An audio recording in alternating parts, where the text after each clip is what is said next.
ሰላም ሰላም ደቂ ዓበይቲ ከመይ ኣለኹም? ኣነ ሰላም እየ እግዚኣብሔር ይመስገን። ሰላም ክትህሉ ድማ ናይ ኩሉ ግዜ ትምኒተ እዩ እምበኣር ሎማዓንቲ ድሕሪ ብዙሕ እየ መፄ ተኾንክ ጠፊእ ክለበልኩምኒ ብኣይ ዝሓሰብኩም ላይቭ ኣብ ለይኣ ተኸሉ ዝደወልኩምለይ ኣሕዋተይ ብጣዕሚ እየ ለመስግን ካብኡ ለ ጠፊእ ክለበልኩምኒ ማለት እዩ እና መጥፍእየ ምክንያት ያው ወርሒ ጌርና ኣለና ላይቭ ካብ ለይንኣቲ ያው ብዝበዝሕ ኣብ ስዕዱ ዘለኩ ይፈልጦ እዩ ብሰንኪ ረመዳን ኢና ወርሒ ሙሉእ ለያተና ከዚ እግዚኣብሔር ይመስገን ብሰላም ተወዲኡ ዒድ ኣትኒኦ ኣለኹ እየ ልማሊ ካብ ናጋ ያው መጀመርያ ናይ ቀሪ ላይቭ ካብኡ ግን ሎማዓንቲ ለምፀኒ ቀንዲ ሓጎሰይ ከካፍለኩም እየ ብፍላይ ከዓ ምሳየይ ሙሉእ ለይቲ ድቃስኩም ሰዊኢኹም ናይ ስራሕ ሰዓትኩም ቀኒስኩም ኣነ እውን እንታይ ዝንክኸውን ብዙሕ ዝፃርኩም ኣሕዋተይ ብዘየፈላላይ ብዙሓት ኢኹም ያው ሓደ ፀዊዐ ሓደ ክገድፍ የኽእል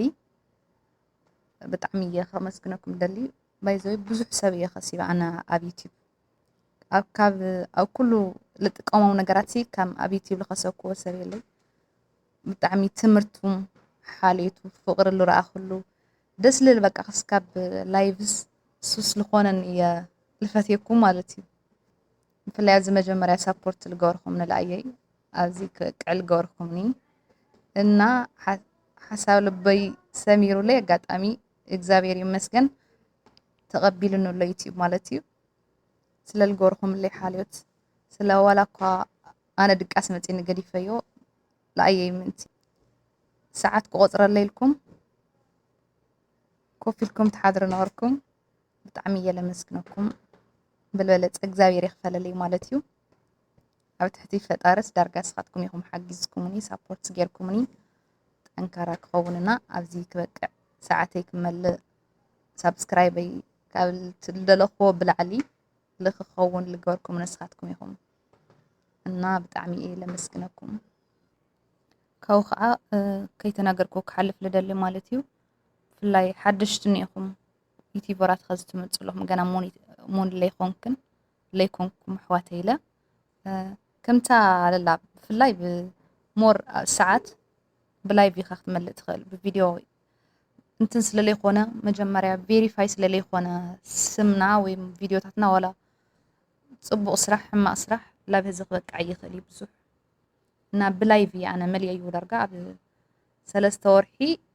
10 መዓልቲ ምናምን ተቐቢልናት ብጣዕሚ ይፈጣን ግን ኣነ ስለ ኣብ ላይቭ ጥራሕ ስለዝሓደርኩ ይኾነ ወርሒ ሙሉእ ብቻ እየ ብቪድዮ ኣትየ እምበር ወርሒ ረመዳን ቅድሚኡ ወርሒ የስራሕኩ ወይ ዳርጋ ኣብቲ መጀመርያ ምስ ከፈትኩ ወርሒ ማለት እዩ ድሕሪኡ ዘሎ ወርሒ መበል ካልኣይ ወርሒ ዘሎ ከዓ ብቪድዮ እየ ዝኣቱ ነይረ ዳርጋ ወርሒ ሙሉእ ኣቋሪፀ ይፈልጥ ካብኡ ወርሒ ረመዳን ከዚ ከዓ ብና ፃዓዱ እየ ዝኣቱ ነይረ ብና ፃዓዱ ቪድዮ ከእቲ ይፈልጢ ብና ፃዓዱስ ፎቶ ማለት እዩ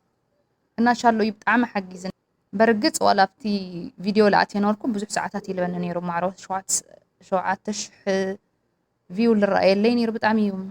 ዝረኣየለይ ነይሩ ፅቡቅ እዩ ነይሩ ኣብ ናተይ ግን ኣብ 3 ወርሒ በቃ ቀልጢፉ እሙን ክኸውን በዛ ላይ ረመዳን ስለ ዝነበረ ኣይምቸየኒ ከምቲ ወርሒ ቀዳማይ ዝኣቱ ክወስ ኣይጥዕመ በጭራሽ ኣይኸውንን ምክንያቱ ላይቭ ንኣትዮ ለይቲ እዩ ለይቲ ከዓ ስራሕ ኢኻ ቀትሪ ከይተኣትኻ ድቃስ ሰዓት እዩ ዋላ እቲ ሰብ ክሕግዘካ ዝደሊ ሰብ ኣይትረኽቦ ኩልካ ኣብ ስራሕ ኢኻ ብዚ ኢኻ ትኸውን ምናምን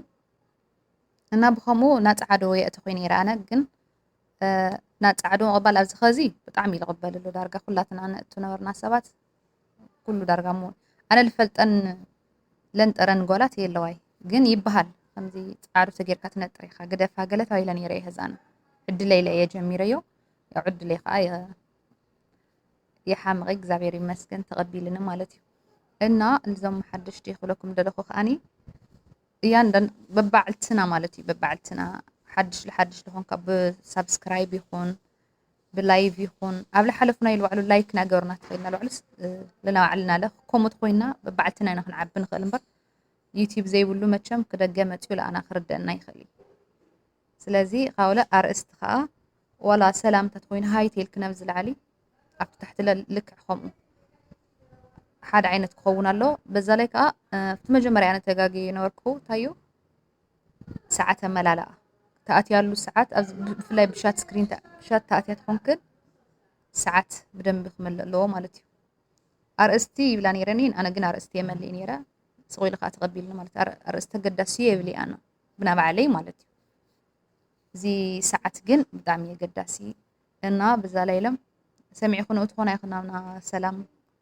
ናቆልዑት ድምፂ ኣብ ላይቭ ክስማዕ የብሉ በጭራሽ ፅሟቅ ክኾን ኣለዎ ካብ በላሕቲ ነገራት ከዓ ሒዝካ እዩቶይ ላብ ላይቭ ካውለ ብልበለፀ ከዓ ሙዚቃ ኣብና መጀመርያ ላይቭ ያው ልረኣኹን ነይርክን እየ መጀመርታ ላይቭ ከዓ እትኸለኸ ኣነ ልዕሊ 6 ሙሉእ ሙዚቃ ሰሚዕና ነርና ኣነይ ሰቲ ሚድያ ብሓደ ኣቲና ነርና ልደቲ ነይሩ ብሙዚቃ ናበልና ኢና ኣቲና ነርና ግንሳ መጀመርታ ሞኒ ክኾን ከለኹ ክሰደለይ ከሎ ኢሜል ፕራይቬት ገይረዮ ኣነ የደለትኩ ወይ ግን ኣብ ባዕለይ ብቻ ከም ዝኸውን ናግለይ ያኒ ከመይ ይፈርደው ፐብሊክ ላይ ኮነ ላብ ህዝቢ ልወፅሲ ኣብ ባዕለይ ብቻ ከም ዝቐርየ ገይረዮና ሞኒታይዝ ክትኮኑ ከለኽን ኩሉ ፈትሹ ኢኽን ቅድሚ ላ ሞኒታይዝ ኢልካ ኣፕላይ ቅድሚ ምግባርክን